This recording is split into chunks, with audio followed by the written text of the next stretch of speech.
হরে কৃষ্ণ, রাধে রাধে, জয় গোপাল, রাধে শ্যাম, জয় নিতাই গৌর রাধে শ্যাম।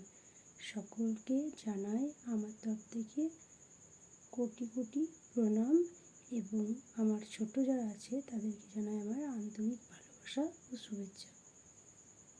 আমি আজকে আপনাদেরকে কিছু কথা বলতে চাই। বন্ধুরা,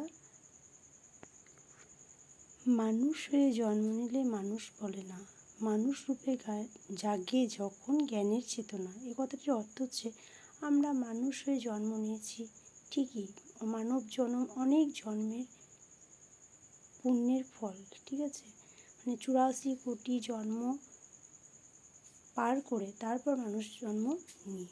তাই মানুষ জন্ম নিয়ে মানুষের ক্ষতি, হিংসা, বিবাদ এগুলো কেন করব? আমাদের এগুলো করা একদম উচিত নয়।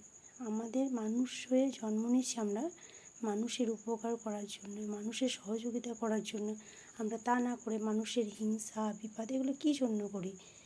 এই জন্য আমি আপনাদেরকে বলছি, সবসময় নাম জপ করুন, হরে কৃষ্ণ কৃষ্ণ কৃষ্ণ হরে হরে, হরে রাম রাম রাম হরে হরে।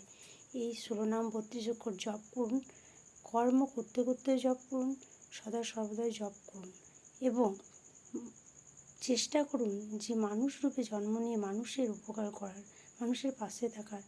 এই নয় যে মানুষের সবসময় পাশে থেকেও আমরা হিংসা করব, মানুষের ক্ষতি চাইব, এটাকে মানুষ বলে না। মানুষের উপকার করাই হচ্ছে মানুষের মূল ধর্ম। মানুষের হিংসা বাদ দিয়ে মানুষকে ভালোবাসতে শিখুন, মানুষের পাশে থাকতে শিখুন, মানুষের উপকার করতে শিখুন। হরে কৃষ্ণ। আমার কথাগুলো যদি আপনাদের ভালো লাগে তাহলে আমাকে একটু লাইক করবেন, হ্যাঁ, আর যদি ভালো না লাগে তাহলে করারই দরকার নেই। কিন্তু আমি বলবো, মানুষ জন্ম নিয়েছেন যখন মানুষের কর্মগুলো করুন। এটাই আপনাদের কাছে আমার কি বলবো, বলার ভাষা নেই আমার। এটাই আপনাদের কাছে আমার অনুরোধ, ঠিক আছে? তাই আমার কথাগুলো একটু মনে মনে করবেন এবং যারা মানুষের হিংসা খোঁজে, বিবাদ খোঁজে, তাদেরকে বলছি তারা ভালো করে ভিডিওটা দেখবেন এবং আজ থেকে শুরু করুন যে হরে কৃষ্ণ নাম করার, আর মানুষের বিবাদ বাদ দিয়ে মানুষকে ভালোবাসতে শিখুন, মানুষের উপকার করতে শিখুন, মানুষের পাশে থাকতে শিখুন। হরে কৃষ্ণ। জয় রাধে শ্যাম, জয় গোপাল, জয় রাধে রাধে।